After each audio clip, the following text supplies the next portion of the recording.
Bismillahirrahmanirrahim. Assalamualaikum warahmatullahi wabarakatuh. Baik, malam hari ini kita melanjutkan kembali pengawasan kita malam Selasa. Moga-moga Allah memberikan berkah dengan ilmu yang manfaat dan diberi taufik untuk beramal soleh dan meninggalkan setiap yang Allah Subhanahu wa taala larang.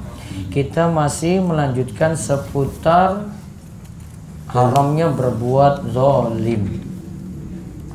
Tahrimu zulmi wal amru biraddil mazalim. Diharamkan berbuat zalim dan perintah untuk biraddil mazalim, mengembalikan apapun yang berasal dari hasil kezaliman. Berarti ada dua hal dibahas dalam hadis-hadis yang ada ya. Yang pertama haramnya zalim, yang kedua kalau pernah berbuat zalim ada dua cara tobat, berarti meminta maaf pada yang dizolimi. Kemudian yang kedua kalau itu kaitannya dengan harta berarti minta penghalalan. Nanti akan kita lihat dari hadis-hadis yang akan kita lewati. Sekarang kita masuk hadis 206. Ya betul? Ya. Kalau hadis yang terakhir itu tentang kezaliman juga, namun dijelaskan juga tentang Dajjal. Sekarang hadis 206 tentang berbuat zalim terkait dengan tanah. Silakan dibaca. Bismillahirrahmanirrahim. Wa an Aisyah radhiyallahu anha anna Rasulullah sallallahu alaihi wasallam qala man zalama qaida sibrin minal ard tuwiqahu min sab'i aradina, muttafaqun alaih. Dari Aisyah radhiyallahu anha bahwa Rasulullah SAW bersabda, barang siapa yang menganiaya walaupun sejengkal tanah, maka tanah itu akan dikalungkan di lehernya dari 7 lapis bumi. Muttafaqun alaih, hadis riwayat Bukhari 2453 dan Muslim 1612. Baik, sekarang kita lihat. Hadis ini dari Aisyah radhiyallahu anha. Dari pembahasan tentang zalim ini hadis nomor urut 4-nya. Rasulullah sallallahu alaihi wasallam bersabda, man zalama, siapa saja yang berbuat zalim. Kata man di sini dalam bahasa Arab, man itu yufidul umum, menunjukkan kalimat umum. Siapa saja berarti baik laki-laki, perempuan, dewasa, remaja, kemudian rakyat ataupun penguasa, orang berilmu atau orang tidak berilmu. Pokoknya siapa saja yang berbuat zalim terkena dengan hadis ini. Jadi man tadi yufidul umum, menunjukkan makna apa? Umum. Siapa saja yang masuk dalam istilah manusia masuk dalam hal ini. Tadi terserah ya, laki-laki, perempuan, dewasa, remaja, rakyat, baik itu rakyat, penguasa, orang berilmu, tidak berilmu, ya, orang yang rajin ke masjid atau orang yang malas ke masjid, semuanya kena. Lalu dikatakan zolama, siapa saja yang berbuat zolim. Kemarin kita sudah jelaskan tentang zolim. Secara bahasa artinya wad'u syai'i fi ghairi mahallihi. Zalim itu menempatkan sesuatu bukan pada tempatnya. Berarti ini kalau ini barang orang, dia ambil itu barang itu.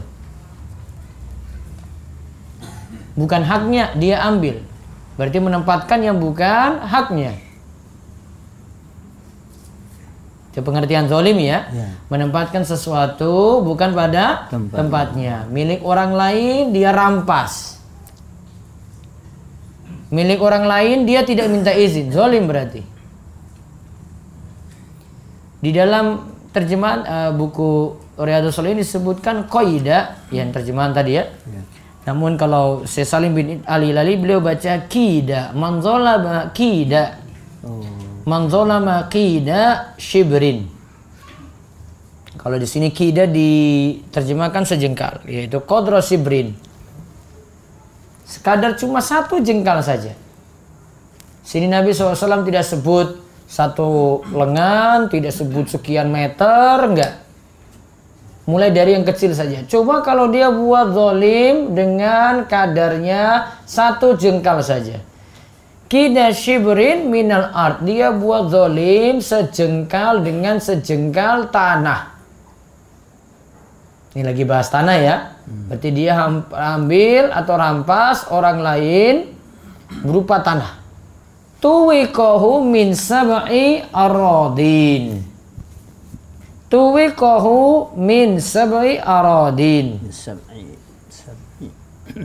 Kalau di sini terjemahkan, maka tanah itu akan dikalungkan di lehernya dari 7 lapis bumi.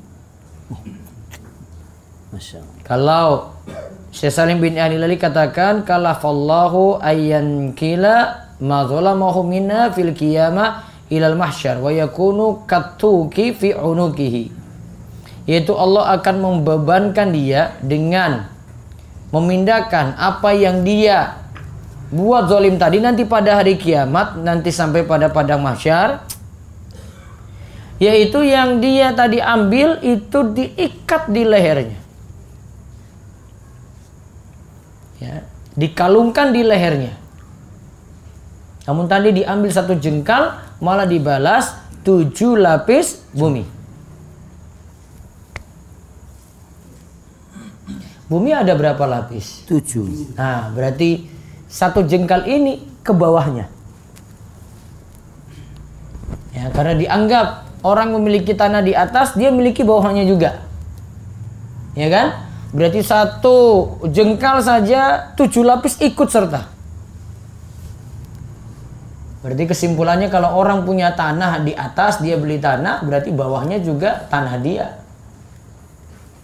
Ya kan? Seandainya itu ada air di bawah tanah tersebut, airnya milik siapa? Ya milik dia yang punya tanah di atas.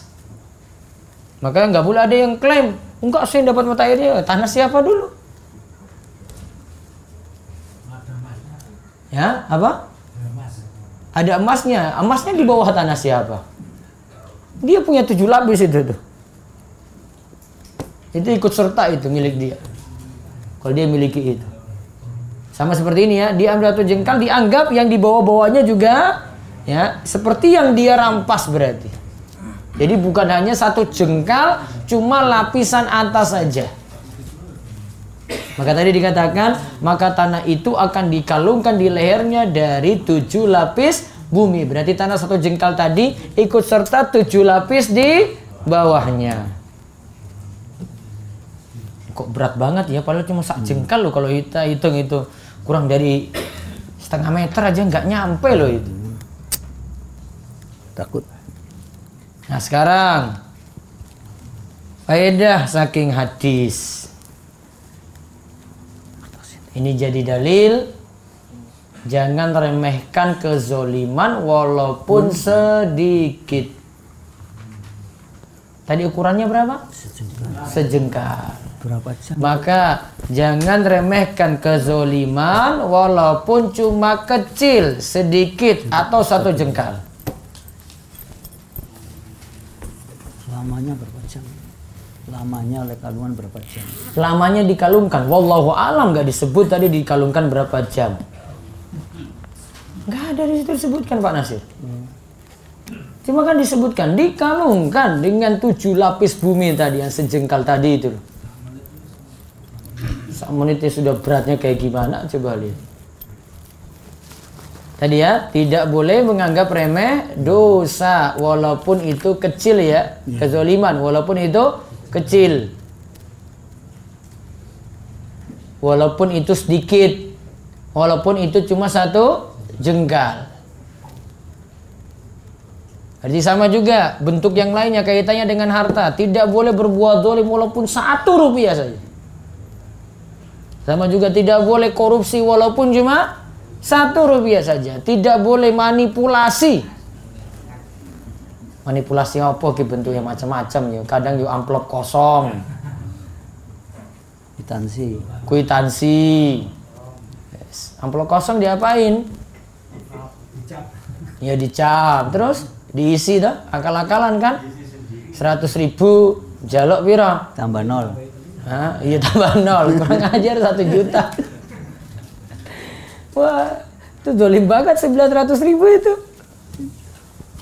Ya. Itu baru 100.000 tadi. Belum lagi lebih daripada itu. Dolim. Terus hadis ini juga menunjukkan ghasbul ardi minal kabair. Merampas tanah orang termasuk dosa besar. Bentuknya apa saat ini? Merampasnya apa bentuknya? Hah? Ya, menggeser saja batas tanah. Walaupun cuma sak jengkal. Ada yang 1 meter ya. Ada yang lompat sampai di kali sebelah. Ya. 1 jengkal saya sudah masalah di sini. Termasuk al-kabair. Al-kabair apa tadi? Dosa besar. Kenapa kok tergolong dosa besar? Oh, karena tadi hukumannya berat banget itu. Cuma diambil 1 jengkal, dikalungkan 7 lapis bumi.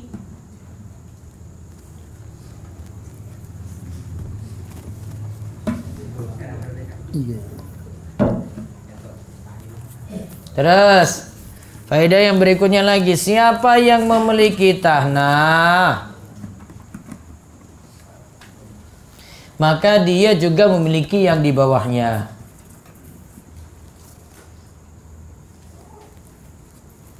Berarti kalau ada yang gali sumur, misalnya tetangga dia narik sumur itu, ya kena ke tanahnya dia. Ya. Walaupun cuma 1 jengkal saja kan, harus dengan ridho yang punya tanah di sampingnya. Ya.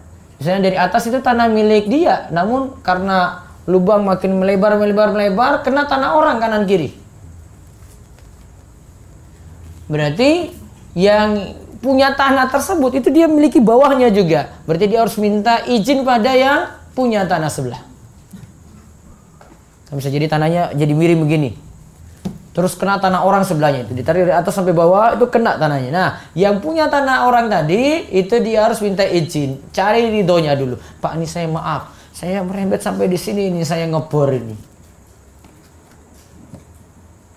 Kalau tidak diridhoi, ya, maka tidak halal. Kalau dia minta ganti rugi, berarti ganti rugi. Begitu juga lanjutannya, siapa yang memiliki barang tambang di bawah tanahnya, maka itu milik dia. Tadi seperti disebut tadi, ada emas di bawah rumahnya, tanah rumahnya, milik siapa? Milik dia yang punya tanah. Walaupun ada 50 meter di bawahnya gitu, 100 meter di bawahnya. Sama dengan sumur tadi ya. Pokoknya yang miliki atas, miliki bawahnya juga. Terus hadis ini juga menunjukkan bumi itu 7 lapis.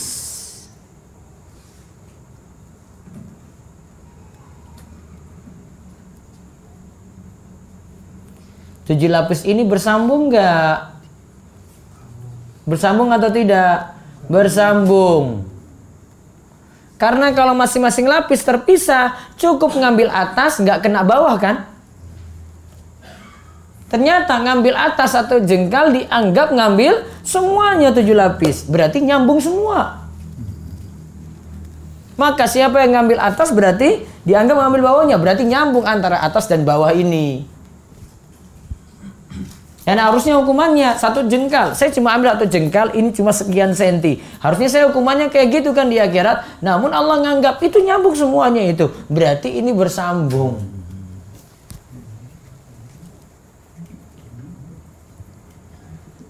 Terus faedah yang berikutnya lagi. Bumi itu berlapis-lapis sebagaimana langit.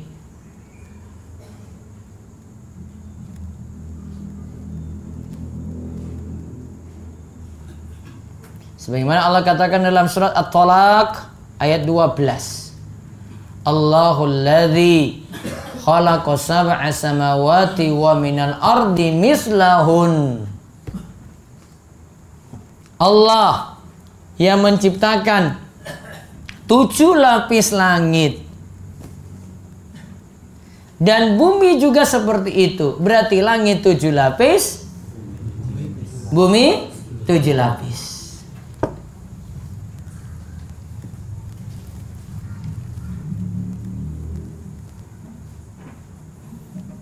Kemudian faedah yang terakhir, hadis ini jadi peringatan siapa saja yang menzolimi hak orang lain. Masuk dosa apa tadi? Dosa besar. Ini peringatannya ini ya. Hak apapun, bukan hanya tanah saja. Berarti kalau sudah terlanjur ambil, apa yang dilakukan? Tadi judul bab dari Imam Nawawi tadi, Radil Madzalim, kembalikan. Kalau sudah dimanfaatkan, minta maaf tuh, ridhonya si pemilik tuh gimana tuh? Suruh ganti rugi apa? Oh, kamu sudah ambil sekian meter, Pak. Saya minta ganti rugi ini sekian puluh juta misalnya. Sudah ganti rugi tuntutan dia. Kalau itu harga yang wajar itu. Minta ganti-ganti. Kecuali di sini ya, kaitannya dengan tanah, kalau tanah tersebut untuk kepentingan umum. Beda ya. Kalau tanah ini untuk kepentingan umum, maka boleh saja pemerintah memaksa untuk tanah tersebut dijual. Dan ini sudah terjadi sejak masa Umar dulu. Namun ingat ya, untuk kepentingan umum, fasilitas umum. Apa contohnya? Jalan. Apa lagi? Sungai. Bandara masuk nggak? Masuk. Bandara masuk. Ini malah mahal ya. Bandara yang kompleks itu kemarin masuk gitu. Masa pemerintah paksa aja untuk jual? Kepentingan orang banyak kok. Apalagi rumah sakit, terminal. Bisa jadi kuburan juga, tergantung desa nanti keputusannya gimana. Oh ya. Kalau ini boleh saja pemerintah setempat memaksa untuk dijual. Dan ini sudah terjadi di masa para sahabat dulu, sejak masa Umar sudah ada. Umar dulu ingin memperluas area Ka'bah. Maka rumah-rumah sekelilingnya itu diminta untuk dihancurkan. Namun diganti rugi, kasih ganti rugi yang wajar. Kalau ketika masa Umar itu Umar itu tegas sekali. Orang harus gitu, pokoknya jual-jual. Macam-macam kamu awas dengan Umar ya. Kemudian terjadi juga di masa Utsman bin Affan. Setelah Umar kan khalifah berikutnya kan Utsman. Utsman juga ya melakukan hal yang sama seperti itu. Namun orang-orang menganggap Utsman itu orangnya lemah lembut, maka mereka masih membangkang ketika itu. Akhirnya Utsman katakan, "Ih, mentang-mentang saya ini masih lemah lembut kayak gini ya, dikira saya nggak bisa keras." Maka orang-orang yang ngel-ngelan yang nggak mau jual tanahnya dipenjarakan oleh Utsman, dipenjarakan oleh Utsman. Karena nggak mau jual tanah tadi. Kalau tujuannya untuk maslahat umum, maslahat umat, maslahat orang banyak, maka boleh saja pemerintah memaksa untuk menjual barang tadi. Ini nggak zolim, pemerintah nggak zolim di sini. Karena ada kepentingan orang banyak. Dan kaidahnya maslahat orang banyak lebih dahulukan daripada maslahat individu. Sebagaimana juga dalam jual beli, boleh memaksa menjual barang karena punya utang banyak. Dia punya aset banyak nih ya. Terus dari hakim qadhi, hakim putuskan barang-barangnya itu mesti dijual untuk lunasi utang-utang ini. Maka menjual barang itu boleh dipaksa juga. Namanya disita ya, disita itu. Untuk nutupi apa? Utang. Boleh. Ustadz itu memaksa, itu kasihan dia. Justru ini harus dipaksa biar utangnya lunas. Untuk melunasi utang-utangnya. Dibolehkan seperti itu. Nah sekarang baca lagi hadis berikutnya, hadis 207. Hadis 207.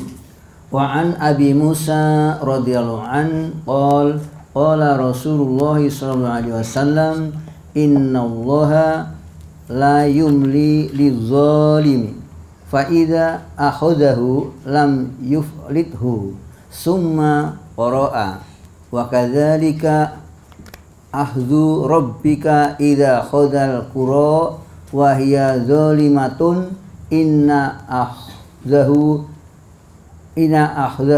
alimun syadid. Hud 102 muttafaqun alaih. Abu Musa radhiyallahu an berkata, Rasulullah SAW bersabda, sesungguhnya Allah membiarkan orang yang zalim, namun apabila Allah telah menghukumnya, dia tidak akan melepaskannya. Selanjutnya beliau membaca ayat-ayat yang artinya dan begitulah azab Rabbmu apabila dia mengazab penduduk negeri-negeri yang berbuat zalim. Sesungguhnya azabnya itu sangat pedih lagi keras. Muttafaqun alaih. Hadis riwayat Bukhari 4686 dan Muslim 61 2583. Lihat dari Abu Musa radhiyallahu anhu. Qala Rasulullah sallallahu alaihi wasallam, Rasulullah sallallahu alaihi wasallam bersabda, Innallaha la yumli lidzalim fa idza akhadhahu lam yuflithu. Sesungguhnya Allah membiarkan atau mengakhirkan orang yang zalim. Namun apabila Allah telah menghukumnya, Allah tidak akan melepaskannya. Fa idza akhadhahu di sini maknanya aqabahu. Jika Allah itu menghukumnya, lam yuflithu, maka Allah tidak akan melepaskannya. Selanjutnya Nabi Shallallahu Alaihi Wasallam membacakan ayat wa kadzalika akhdhu rabbika idza akhadzal qura wa hiya zalimatun inna akhdahu alimun syadid. Inna akhdahu alimun syadid. Sesungguhnya begitulah azab Rabbmu apabila Allah mengazab penduduk negeri-negeri yang berbuat zalim. Sesungguhnya azab Allah itu sangat pedih lagi keras. Muttafaqun alaih. Hadis ini diriwayatkan oleh Bukhari dan Muslim. Faedah dari hadis 1. Hadis ini menunjukkan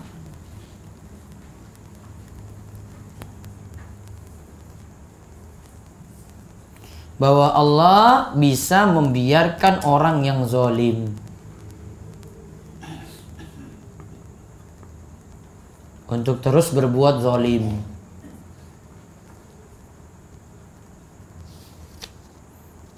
Jadi ada yang berbuat zalim lanjut terus. Dia sudah sesat, malah terus bertambah sesat.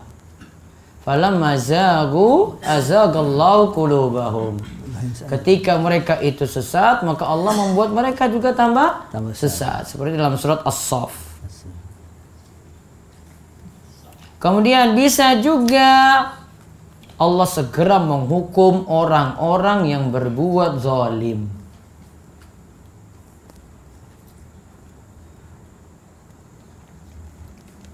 Jadi ada dua kemungkinan ya.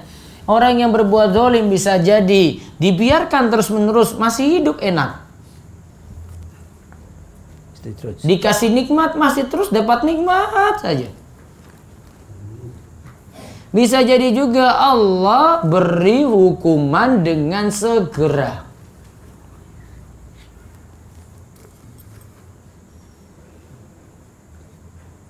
Terus faedah yang berikutnya. Tadi ada dua kemungkinan tadi ya. Jika Allah membiarkan orang yang zalim itu adalah istidraj. Jika Allah membiarkan orang yang zalim itu adalah istidraj, supaya dosanya terus bertambah. Liyazdadu isman, supaya dosanya tambah terus.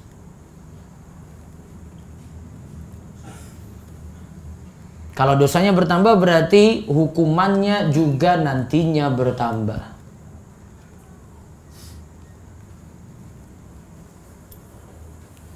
Isman itu dosa ya. Isman itu dosa. Hayono Isman. Dulu menterinya olahraga itu Hayono Isman. Ya, itu namanya tadi apa? Istidraj. Jadi istidraj itu bukan malah enak. Ya. Dosa tambah, hukumannya di akhirat juga berarti bertambah. Dan orang tidak sadar itu ketika dapat istidraj. Dikira dapat nikmat terus, oh berarti Allah itu senang padanya itu. Ketika dikasih nikmat lagi, harta lagi, waktu hidupnya dibuat tambah lama lagi, enggak, itu bukan Allah sayang pada dia. Namun sejatinya dia bertambah dosa, maka nanti tunggu saja hukumannya di akhirat kelak. Sekali lagi itu namanya apa tadi? Istidraj. Jadi ada yang sengaja ditunda seperti itu. Sama ada yang berbuat syirik kayak gitu juga. Syiriknya lanjut terus. Tambah kaya. Hartanya nambah terus. Bahkan syiriknya bertambah syirik. Sama juga yang berbuat dosa besar juga seperti itu. Dosanya bertambah dosa lagi. Ini sudah tahu dosa, nambah dosa lagi, nambah dosa lagi. Dosa besarnya tambah lagi, tambah lagi, tambah lagi. Dia selingkuh, selingkuh lagi, nambah lagi. Mungkin ini satu perempuan, tambah lagi 2. Tambah lagi 3, seterusnya. Istidrajnya kayak gitu. Saya belum kena hukuman apa-apa kok. Alasannya seperti itu. Saya baik-baik aja. Sama juga pelaku homoseks juga kayak gitu juga. Saya belum kena AIDS kok. Biasa-biasa saja. Saya kan aman-aman saja berhubungan. Sudah memang karena kesukaan saya dengan lawan jenis, sudah akhirnya terus saja dengan lawan jenis. Lagi karena faktor lingkungan lagi, gay. Kena istidraj di situ. Terus faedah yang berikutnya lagi, orang yang berakal atau cerdas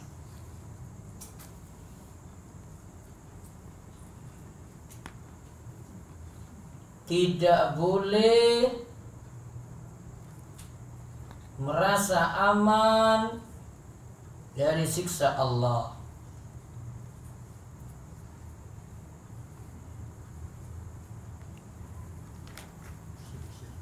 Tidak boleh merasa aman dari siksa Allah. Ingat, buat zolim apapun tunggu saja ada waktunya. Kalau tidak di dunia, Allah itu segerakan seperti tadi disebutkan. Kalau enggak nanti di akhirat. Kalau itu toh dibiarkan terus, itu jadi tambahan dosa.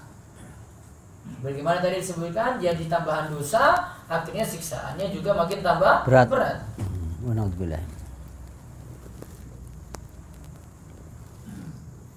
Terus faedah yang berikutnya lagi,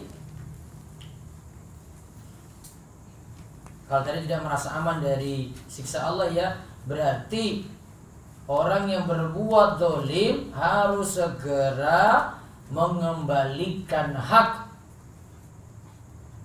orang yang dizalimi atau minta halalnya.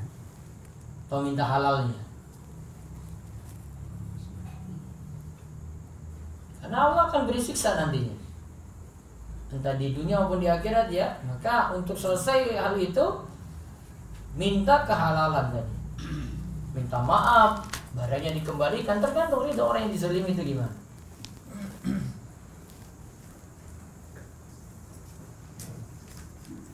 Terus hadis ini juga jadi pelajaran, hadis Abu Musa ini juga jadi pelajaran bahwa hadis bisa menafsirkan ayat Al-Quran.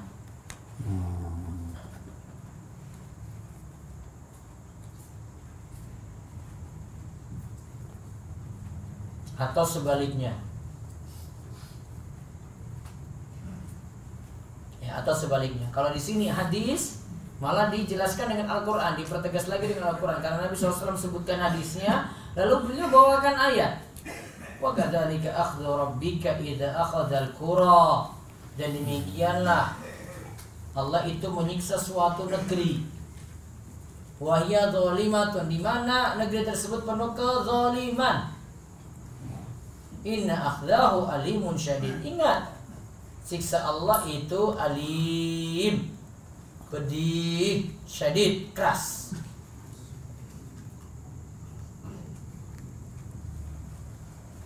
Kemudian kita baca sekilas lagi hadis berikutnya, hadis 208, hadis Mu'adz.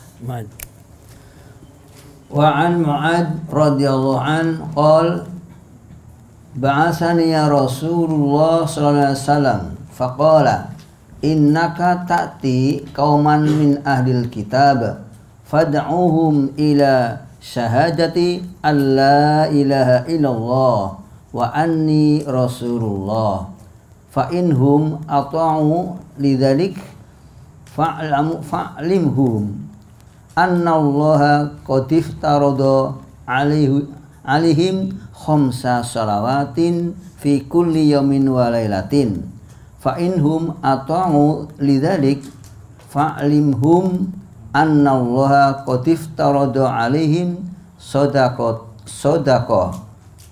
tukhadhu min aghniyaihim faturaddu ala fuqaraihim fa inhum ata'ahu lidzalik fa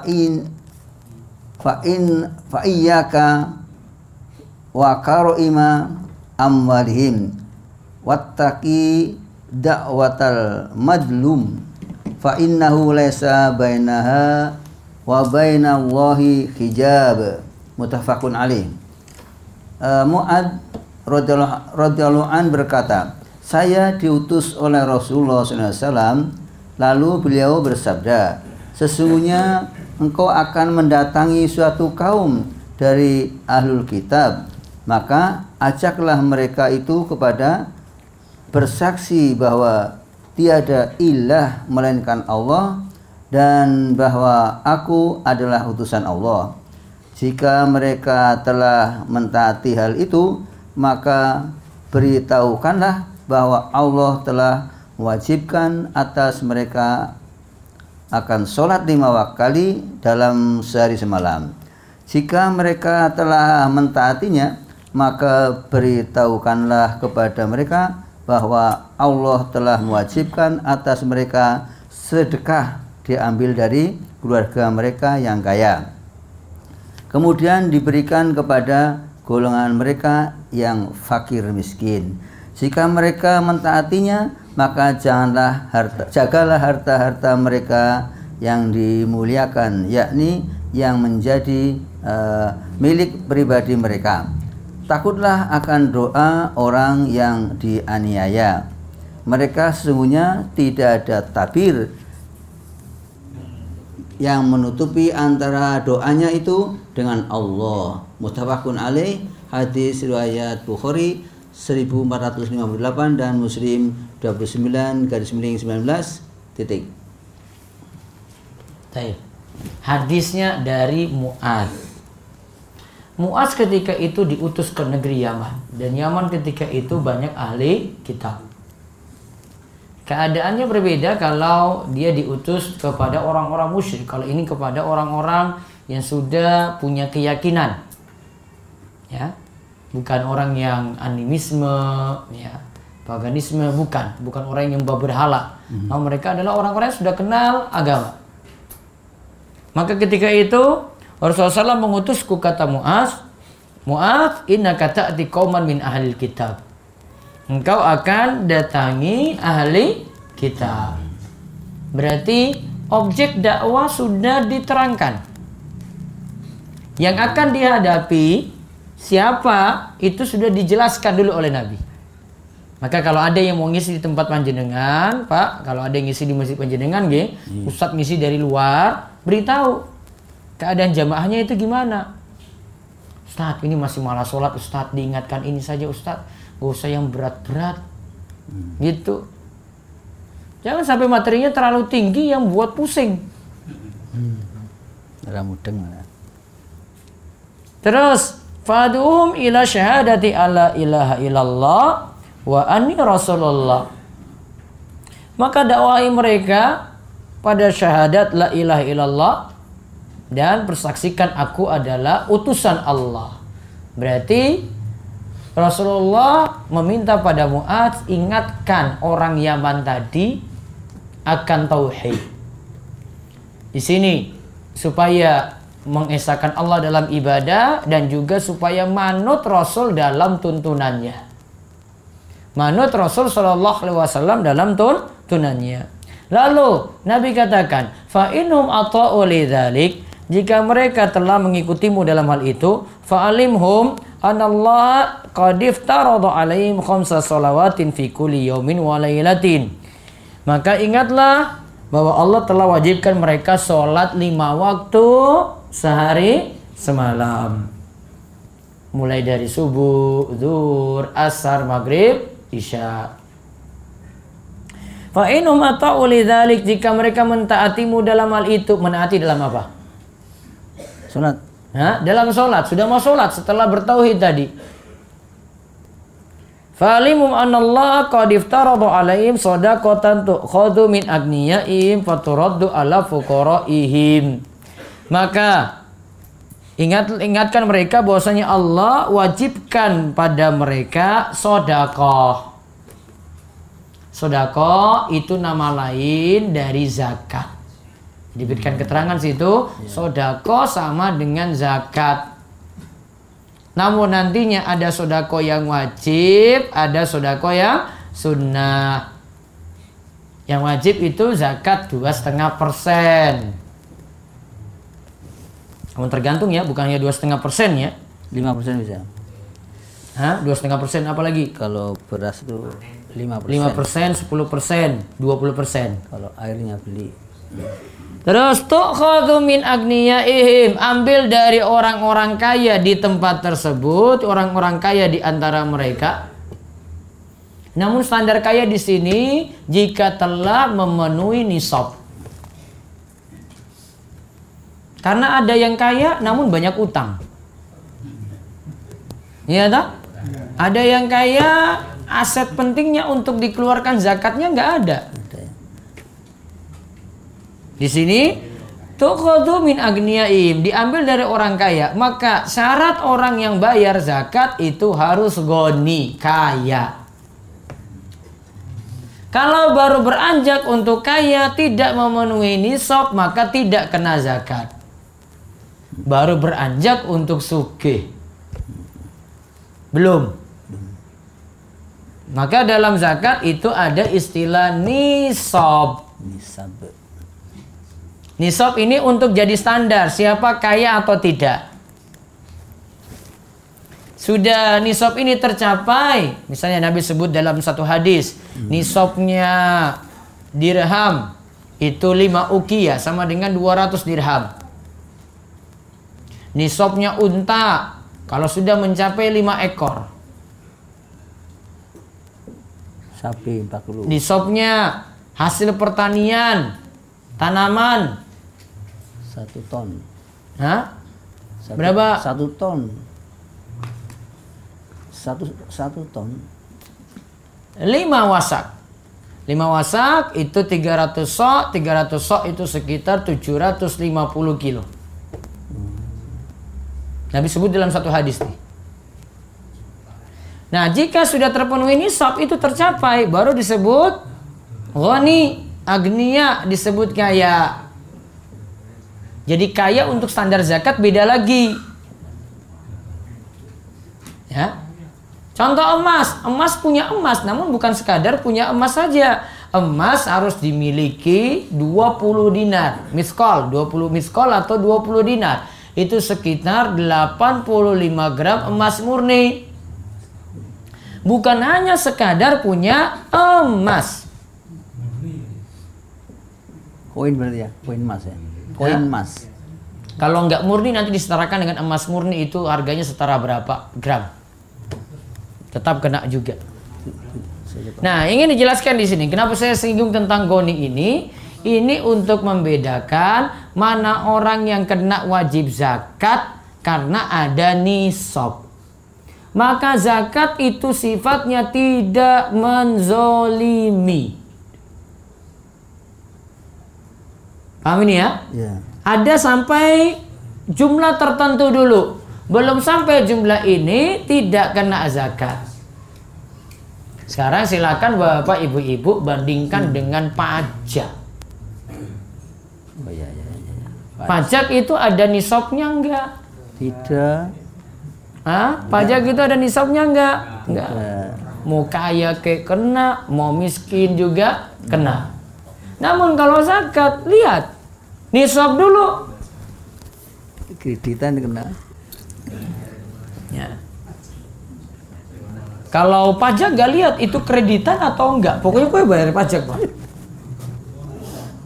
Iya tak, Pak? Ya. Betul kan? Gak ditanya. Terus nyicil piro? Enggak, orang. Enggak ditanya kayak gitu. Pokoknya punya benda ini, barang ini kena itu.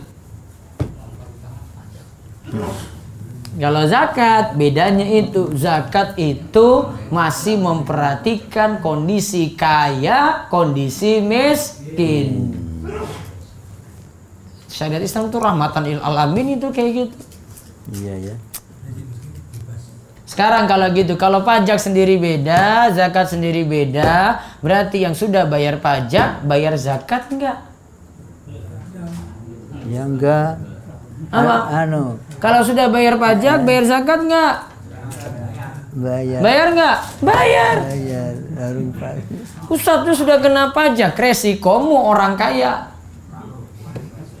Saat ini kena zakat enggak? Kena. Kalau nggak mau kena ya sudah nggak usah punya apa-apa begitu. Bagi-bagi. Jadi kadang itu orang sudah bayar pajak nggak mau bayar lagi zakat gitu. Ustaz, saya sudah bayar pajak itu kemarin dikerjain juga ini. Udah banyak saya keluarin.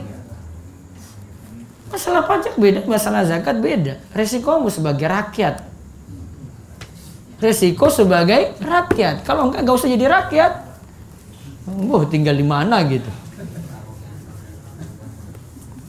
Terus tukhadhu min agniyaihim faturaddu ala fuqaraihim. Diambil dari orang kaya disalurkan pada siapa? Orang miskin. Di situ ada domir him. Mereka. Orang miskin di antara mereka. Mereka siapa? Yang ada di situ. Jadi ambil dari orang kaya yang ada di situ, kembalikan juga dengan orang kaya yang ada di situ. Berarti ambilnya di Imogiri, salurkannya di mana? Nah, Imogiri juga. Jangan kemarahan. Gak usah mikir sampai di Rongkop, Tepus. Gak usah, ini dulu mikir Imogiri ini dulu ini. Masih banyak yang punya utang-utang itu. Pinggiran Pak Nur. Gak usah mikir jauh-jauh. Iya kan? Iya. Gak usah mikir sampai Wara juga. Gak usah mikir di Imogiri dulu ini. tu'khadhu min agniyaihim. Ini ambil dari orang kaya nih ya. Salurkan pada siapa? Faturaddu ala fuqaraihim. Dikembalikan lagi pada orang miskin di situ tuh. Ini tinggal di mana Imogiri? Ya sudah, kembalikan ke situ. Kalau ini misalnya dalam lingkup masjid, dia masjid yang kelola, masjidnya ambil ini di tempatnya kan. Nah, masjid salurkan lagi di tempat itu juga. Gak usah mikir yang luar dulu, apalagi mikir sampai Palestina sana jauh-jauh, Afrika jauh-jauh. Ini dulu ini loh, orang Imogiri masih ada yang miskin. Paham Bapak? Ya. Takmir, paham ya? Kalau kelola kayak gitu tuh, nggak usah mikir luar dulu. Saya makmurkan dulu di tempat saya masing-masing. Itu pelajarannya di sini. Terus dikatakan, nah ini tentang zolim nih. Fa inhum ata'u lidzalik. Jika mereka menaatimu dalam hal itu, fa iyyaka wa karaima amwalihim. Karaim sini maknanya nafais. Hati-hati dengan nafais, harta berharga mereka. Berarti zakat itu cuma pada harta tertentu, nggak ambil semua harta. Apa karaim? Ustadz, ini rumahnya ini 1 miliar, rumahnya kena zakat nggak? Lihat dulu sesuai ketentuan nggak? Rumah cuma ditinggali saja, dia pakai pribadi, nggak kena zakat. Kamu jangan paksakan rumahnya dihitung zakatnya, harganya 1 M tadi, nggak usah dihitung-hitung. Motornya pakai pribadi, nggak usah hitung zakatnya juga, walaupun dia pakai motor Ninja sekian puluh juta. Sama untuk mobilnya dan seterusnya. Hati-hati dengan harta yang tadi berharga. Jadi zakat itu diambil harta tertentu saja, nggak semua harta. Maka Nabi pernah sebut ya, untuk hewan tunggangannya, kuda, nggak kena kalau cuma pakai pribadi. Untuk budaknya nggak kena. Itu kepentingan pribadi nggak kena. Yang kena itu kalau hartanya berkembang. Kan kalau pakai pribadi penyusutan terus itu. Rumahnya nyusut, harganya dulu sekian, ya mungkin kalau makin maju makin ini sih. Tapi ada yang punya nilai susut tadi, seperti mobil, seperti motor. Maka Nabi SAW ingatkan, wattaqi da'watal mazlum fa innahu laisa bainaha wa bainallahi hijab. Hati-hati dengan doa orang yang terzolimi, karena antara dirinya dengan Allah tidak ada hijab. Alias tidak ada penghalang, doanya dari orang yang terzolimi ini mudah diijabahi. Maka boleh saja orang yang terzolimi mendoakan orang yang menzolimi. Boleh. Cuma sekadar boleh. Namun doanya tidak boleh berlebihan. Kalau berlebihan jadinya zolim. Ya, kalau berlebihan jadinya apa? Zolim. Sendal jepitnya bapak dicuri orang, terus doakan, ya Allah mugi-mugi ketabrak mobil itu jalanin mobil. Misalnya, ya Allah, aku emosi. Tadi cuma nyolong sendal jepit. Doakanlah Pak, mati. Zolim nggak? Zolim. Makanya cuma bisa doakan yang semisal. Ya, setara. Kalau lebih daripada itu, zolim juga. Sulit ah? Nimbang-nimbang itu. Ini cuma sendal jepit, kamu doakan sendalnya yang bagus, hilang gitu. Wah, sudah zolim. Dia punya lebih bagus. Ya mungkin karena salah pakai, kayak salah lihat, kayak. Namun kok salah lihat, kok yang diambil bagus-bagus terus gitu ya. Narang. Wallahu a'lam bishawab. Nanti penjelasan hadis Mu'adz insyaallah di pertemuan Senin depan. Jadi dicatat masih sampai hadis 208 ya, belum dibahas faedah. Tadi baru penjelasan. Tadi kaitannya dengan zolim, tadi doa orang yang terzolimi terakhir itu loh. Iya, belum dibahas.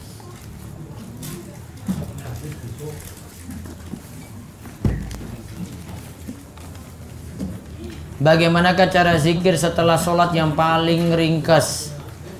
Kalau ini sholat wajib yang dimaksud, zikirnya yang paling ringkas Jangan sampai dilewatkan baca istighfar 3 kali. Terus Allahumma antas salam wa minkas salam tabarakta ya dzal jalali wal ikram. Apakah seorang perempuan yang pada hari Jumat ikut mendengarkan khutbah Jumat dan mendirikan sholat Jumat harus menjalankan sholat zuhur? Tidak. Dia dianggap sah untuk mengerjakan sholat Jumat. Maka wanita ketika mengerjakan sholat Jumat ada beberapa hukum yang terkait. Yang pertama, sholat Jumat bagi dirinya tidak wajib. Yang kedua, kalau dia menghadiri sholat Jumat dianggap sah. Yang ketiga, sholat Jumat tadi tidak perlu lagi diulang untuk sholat zuhur. Jadi tidak perlu sholat zuhur lagi. Kemudian ada catatan lagi yang keempat, kalau ulama yang mensyaratkan 40 orang untuk hadiri sholat Jumat, maka wanita tadi tidak masuk pelengkap 40. Misalnya laki-lakinya jumlahnya 39. Dewasa ya, laki-laki dewasa jumlahnya 39. Ada satu jamaah untuk lengkapi, namun ibu-ibu satu. Kalau wanita dianggap kurang, maka harus 40 laki-laki dewasa. Kalau keadaannya seperti ini tidak memenuhi 40, maka gantinya sholat zuhur. Itu bagi ulama yang menyaratkan syarat 40 untuk mendirikan sholat Jumat. Maka masuk itu wanita di situ tidak syarat pelengkap, tidak bisa jadi syarat pelengkap. Syarat pelengkapnya harus laki-laki dewasa ya, sudah balik.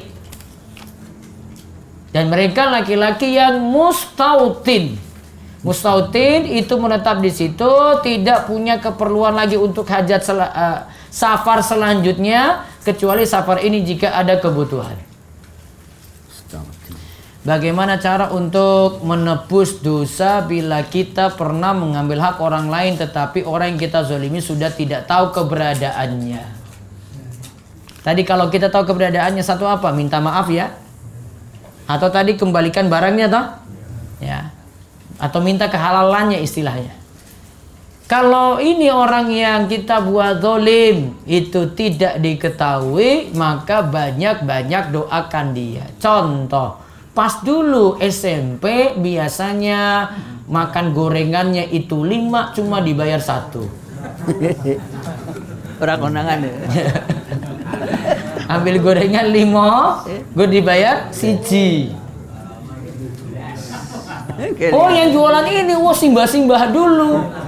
Sekarang sudah tidak diketahui di mana. Wah, ini sudah meninggal dunia apakah belum?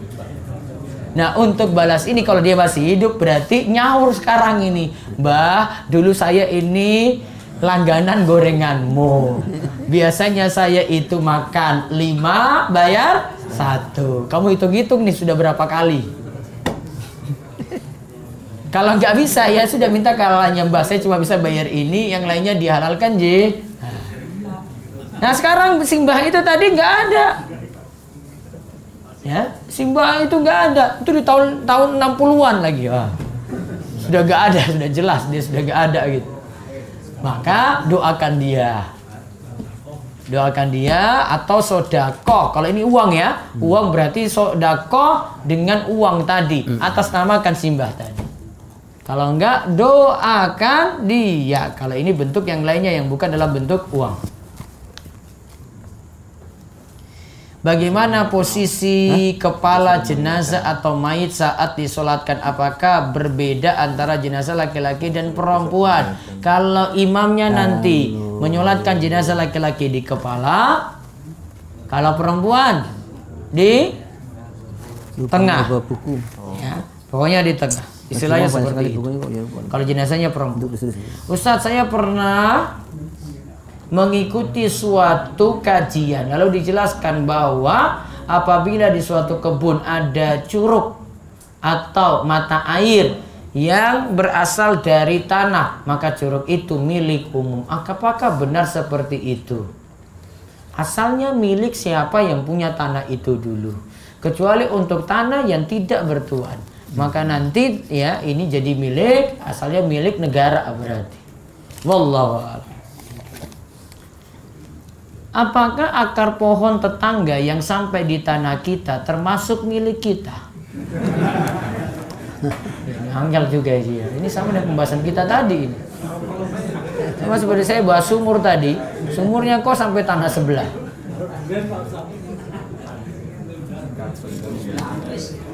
Caranya gimana coba? Cuma akar aja, nggak terlalu kelihatannya. Kalau nggak rugi-rugi banget ya sudahlah, dimaafkan aja lah. Duren. Nah, durennya sampai di rumah gitu. Ya, sampai duren kita sampai di rumah tetangga. Tetangga boleh ambil nggak? Asalnya itu milik yang punya dulu. Nanti minta keridoan ya. Karena ini masalah sengketa ini masuk ke tanah orang, minta keridoan juga dari orang. Jika kita pernah mengambil barang orang lain secara diam-diam, bolehkah kita mengembalikannya juga diam-diam? Malu. Kalau gorengan tadi ya, sudah ambil gorengan. Nah, kalau gorengan nggak bisa kayak gitu. Kamu nggak usah bikin gorengan, nanti nggak persis. Wallahu a'lam, baiknya terus terang saja ya, karena dia sudah merasa kehilangan sebelumnya. Ya, kan dia merasa hilang tadi kan? Kamu ambilnya diam-diam, baiknya terus terang untuk ini. Di Dasawisma ada pengumpulan dana dengan door prize. Misalnya kelompok 1 ada 5 orang dapat tugas menyiapkan door prize. Masing-masing orang menyiapkan 5 barang door prize dengan minimal per barang Rp5.000. Jadi total ada 25 barang. Kemudian panitia menyiapkan nomor undian semacam lotre yang dihargai per lotre 1.000. Baik, berarti ada untung sini ya. Semua anggota bebas memilih mau beli lotre itu atau tidak. Dan kebanyakan tiap anggota beli nomor undian atau lotre tadi lebih dari 3. Dan semua hasil penjualan nomor undian atau lotre itu 100% uangnya masuk kas semua. Bolehkah pengumpulan uang kas semacam itu? Apakah hal tersebut termasuk judi? Ada goror. Timbal baliknya tidak sama. Tidak semua juga dapat yang sama. Ya, jadi dari sisi yang didapati ini untung-untungan, maka baiknya tidak dilakukan seperti ini. Asalnya tidak dilakukan. Saya masih golongkan ini judi. Si A membuat sumur di dekat ladangnya yang berjauhan dengan rumahnya, tapi si A tidak bisa memanfaatkan sumur tersebut karena banyak tetangga yang memanfaatkan sumur si A. Apakah si A termasuk orang yang dizolimi? Kalau itu sumur untuk pribadi dia, karena itu tanah pribadinya, orang lain mau memanfaatkan harus meminta izin. Bisa tuliskan saya, kalau memang tidak ridho bilang aja siapa saja memakai ini ya harap minta izin. Namun kalau itu kepentingan orang banyak, apalagi ini air ya, sumber kehidupan juga dan sumber orang minum, sumber juga untuk sawah. Kalau itu mah manfaat orang banyak, carilah pahala untuk dimanfaatkan. Ini jadi amal jariah. Karena dalam hadis sebutkan ada sodako jariah atau amal jariah itu dengan pemanfaatan air. Nabi sebut itu sungai yang dimanfaatkan, air sungai yang dimanfaatkan orang, sama dengan ini kan, sumur yang dimanfaatkan, air sumur yang dimanfaatkan orang banyak, itu jadi amal jariah. Jadi niatkan sekarang, kalau sudah terlanjur niatkan saja untuk jadi amal jariah. Wallahu a'lam bishawab. Demikian ya. Assalamualaikum warahmatullahi wabarakatuh. Waalaikumsalam warahmatullahi wabarakatuh. Ini Ustaz, semisal ada seseorang memiliki tanah, kemudian tanahnya direlakan untuk kepentingan umum. Pada saat itu tanah tersebut kemudian diambil pemerintah untuk kepentingan umum, maslahat umum, dan pada saat itu yang punya tanah asalnya ingin menjualnya kepada pemerintah. Nah, pada kondisi tersebut yang menentukan harganya itu apakah pemilik tanah atau dikuasakan ke pemerintah. Terima kasih. Pemerintah ambil karena mau dimanfaatkan untuk kepentingan umum. Terus yang punya tanah gimana? Yang menentukan harganya apakah si pemilik tanah atau pemerintah. Boleh pemerintah tentukan juga, namun dengan harga yang wajar. Atau si pemilik tanah tetapkan juga, namun tidak boleh dengan harga yang terlalu mahal. Jadi boleh di sini, dan kalau dia merasa rugi karena harganya tidak wajar, dia bisa tuntut yang pemilik tanah tadi ya. Namun kalau sudah wajar dia paksa lebih lagi daripada itu, ya nggak boleh. Nanti bisa ada pemaksaan dari pemerintah tadi. Nah itu yang terjadi di masa Utsman tadi. Karena sudah ditetapkan ini harganya wajar, orang-orang nggak mau. Utsman paksa ketika itu, sampai ada yang tidak mau dipenjara. Ya, tergantung dari pemerintah di sini tetapkan bagaimana. Kalau sudah wajar ya diterima dong. Wallahu a'lam bishawab. Itu yang kita bahas untuk malam hari ini. Mudah-mudahan manfaat dan selalu kita dibimbing dalam ilmu dan beramal soleh. Kita cukupkan, kita tutup dengan doa kafaratul majlis. Subhanakallahumma bihamdika asyhadu an la ilaha illa anta astaghfiruka wa atubu ilaik. Assalamualaikum warahmatullahi wabarakatuh.